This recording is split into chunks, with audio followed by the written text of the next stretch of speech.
ഇതൊക്കെ തന്നെയാണ് Shri Jacob George ഇന്ന് കേരളം എന്തൊക്കെ ചർച്ച ചെയ്യുന്നു എന്ന ചോദ്യം ഉയർത്തുന്നത്. മുഖ്യമന്ത്രി അത് പറയുമ്പോൾ അത് വാർത്തയാകുന്നത്, ഇത് വലിയ വാർത്തയായി ഇത് വരേണ്ടതാണ്. അദ്ദേഹം പറഞ്ഞ ചരിത്രമുണ്ടല്ലോ, 1957 മുതലുള്ള ചരിത്രമാണ്. താങ്കൾക്കൊക്കെ അത് നല്ലവണ്ണം അറിയാവുന്ന കാര്യമാണ്. സംസ്ഥാന സർക്കാർ, തിരഞ്ഞെടുക്കപ്പെട്ട കമ്മ്യൂണിസ്റ്റ് സർക്കാർ, ആദ്യത്തെ കേരളത്തിലെ സർക്കാർ, ആ സർക്കാരിനെ അട്ടിമറി സമരത്തിലൂടെ എന്നാണ് അദ്ദേഹം ഉപയോഗിച്ചത്. വിമോചന സമരം എന്ന പേരിൽ നമ്മളൊക്കെ വലിയ രീതിയിൽ ആഘോഷിക്കുന്ന ആ അട്ടിമറി സമരം ശരിക്കും അതൊരു അട്ടിമറി സമരമല്ലേ? മുഖ്യമന്ത്രി പറയുമ്പോൾ നമ്മൾ അങ്ങനെ ചിന്തിക്കുകയല്ലേ ചെയ്യുന്നത്? ഈ രീതിയിൽ പ്രചരണം നടത്തി ആരുടെ പണം വാങ്ങിക്കൊണ്ടാണ് ഈ കാര്യങ്ങളൊക്കെ നടന്നത് എന്നുള്ളതൊക്കെ അദ്ദേഹം വിശദീകരിക്കുന്നുണ്ട്. അതിൻ്റെ തുടർച്ചയായിട്ടാണ് 28ഓളം എക്സ്ക്ലൂസീവ് ചാനലുകളെ വിലയ്ക്ക് വാങ്ങുന്ന കോർപ്പറേറ്റുകളുടെ എന്ത് താല്പര്യമാണ് ഇവിടെ ഇപ്പോൾ നടക്കുന്നത് എന്ന് അദ്ദേഹം വിശദീകരിക്കുന്നത്. നമ്മളിപ്പോൾ ഇത്രയും നേരം ചർച്ച ചെയ്ത പല കാര്യങ്ങളും അവതരിപ്പിക്കുകയും അവതരിപ്പിക്കാതിരിക്കുകയും ചെയ്യുന്ന മാധ്യമങ്ങൾ വെളിച്ചത്തേക്ക് വരുന്നത്. ഞാൻ ഈ മാധ്യമങ്ങളുടെ കാര്യം ലാൽ പറയുമ്പോൾ എനിക്ക് തോന്നുന്നു അതൊന്നും കേരളത്തിൽ മാധ്യമങ്ങൾ കള്ളത്തരം പറഞ്ഞാൽ അവരുടെ വിശ്വാസ്യതയാണ് തകരുക.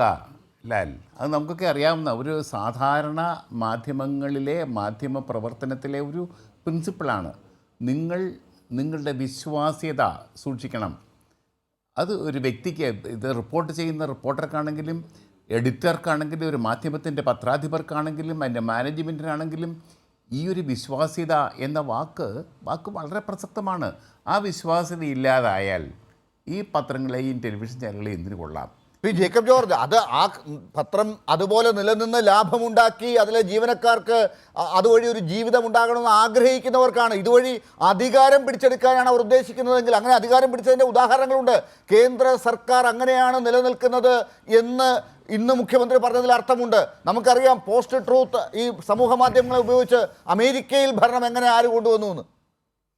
അല്ലല്ലേ, അതുകൊണ്ടാണ് ഞാൻ പറഞ്ഞത് മാധ്യമങ്ങൾ ഇപ്പോൾ വാളയാർ കേസ്, ബലാത്സംഗ കേസ്, ആ 2 ബാലികമാരുടെ ആത്മഹത്യ CBI ആണ് അവസാനം റിപ്പോർട്ട് കൊടുത്തത്.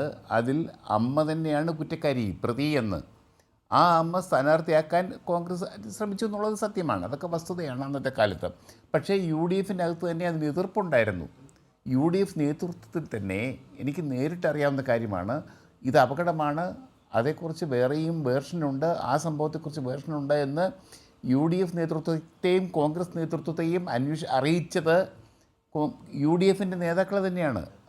അതും കൂടി ഓർക്കണം. എങ്കിലും കോൺഗ്രസ് അതുമായിട്ട് മുന്നോട്ട് പോയി, പക്ഷേ അത് പിന്നെ അലസിപ്പോയി. ഞാൻ പറയുന്നത്, പക്ഷേ അതിൻ്റെ പേരിൽ എത്രമാത്രം കൂരമ്പുകളാണ് ഇടതുപക്ഷം ഏറ്റുവാങ്ങേണ്ടി വന്നത്. നമ്മുടെ മുഖ്യമന്ത്രിക്ക് നേരെ കൂടി സ്ഥാനാർത്ഥിയെ നിർത്തിയപ്പോൾ അന്ന് ആഘോഷിച്ചവരിൽ ഒരു വിഭാഗം കോൺഗ്രസ്സുകാരുകളുണ്ടല്ലോ. അല്ല അതിനൊക്കെയല്ലേ ഇത്തരം കാര്യങ്ങൾക്കാണ് അതിഗംഭീരമായ റിയാക്ഷൻ ഉണ്ടാവുന്നത്. ഇതുപോലെയുള്ള സംഭവങ്ങൾക്ക് ഉണ്ടാവുന്ന തിരിച്ചടി വലിയ ഇരട്ടിയിലായിരിക്കും ലാൽ.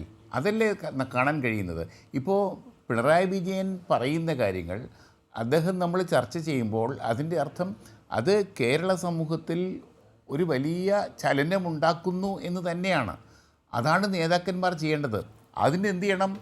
മാധ്യമങ്ങളുടെ കൂടെ സഹായം വേണം എന്ന് എൻ്റെ ഒരു തിയറിയാണത്. പക്ഷേ നേതാവ് പറയുന്നതിന് വിശ്വാസ്യത വേണം. നേതാവ് പറയുന്നത് സത്യമായിരിക്കണം, വസ്തുതാപരമായിരിക്കണം. അതുതന്നെയാണ് ഒരുപക്ഷെ പിണറായി വിജയൻ്റെ കഴിവ് തന്നെയാണത്. വളരെ കേരളത്തിൽ ഏറ്റവും എഫിഷ്യൻ്റായിട്ട് ജനങ്ങളോട് സംവദിക്കാൻ കഴിയുന്ന ഒരു പ്രമുഖ നേതാവ് തന്നെയാണ് പിണറായി വിജയൻ. അത് നമ്മൾ കഴിഞ്ഞ ദുരന്തങ്ങളിൽ പ്രളയ സമയത്ത്, കോവിഡ് സമയത്തൊക്കെ കണ്ടതാണ്. അദ്ദേഹത്തെ കേൾക്കാൻ ആൾക്കാർ, വൃദ്ധരും യുവാക്കളും ഒക്കെ ഇങ്ങനെ ടെലിവിഷൻ്റെ മുമ്പിൽ കാത്തിരുന്ന ഒരു കാലമുണ്ടായിരുന്നു.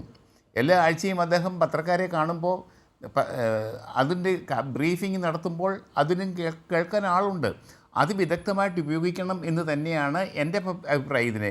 അല്ലാതെ മാധ്യമങ്ങൾ ഞങ്ങളെ ഉപദ്രവിക്കുന്നു, വേട്ടയാടുന്നു എന്ന് പറയുകയല്ല. അദ്ദേഹം ഉപയോഗിക്കുന്നുണ്ട്, അദ്ദേഹം ഇനിയും ഉപയോഗിക്കുന്നു, എപ്പോഴും പറഞ്ഞിട്ടുണ്ട്. അതെ, അതാണ് വേണ്ടത്. മാധ്യമങ്ങൾ ഞങ്ങളെ വേട്ടയാടുന്നു എന്ന് പറയുകയല്ല, പരിദേവനം നടത്തുകയല്ല വേണ്ടത്.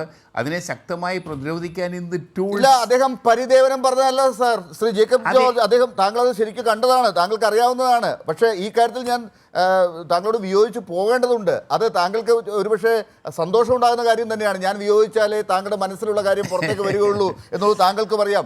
ഈ കാര്യത്തിൽ പിണറായി വിജയൻ ഈ മാധ്യമങ്ങളോട് കരഞ്ഞു കേണ് അപേക്ഷിക്കുകയല്ല. അദ്ദേഹം നേരത്തെ എത്ര കാലം അനുഭവിച്ച കാര്യങ്ങൾ എന്തൊക്കെയുണ്ട്, അതെ, അവിടെയൊക്കെ വിജയിച്ച് നിൽക്കുകയാണ് അദ്ദേഹം. അദ്ദേഹം മാധ്യമങ്ങളുടെ മുഖത്ത് നോക്കി കാര്യങ്ങൾ തുറന്നടിക്കുകയാണ്. അത് സംശയമൊന്നുമില്ല.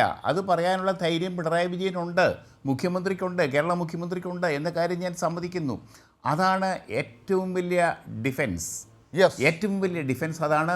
അതുതന്നെയാണ് പിണറായി വിജയൻ്റെ ഒരു കൈമുതൽ. അതാണ് പിണറായി വിജയൻ്റെ രാഷ്ട്രീയം.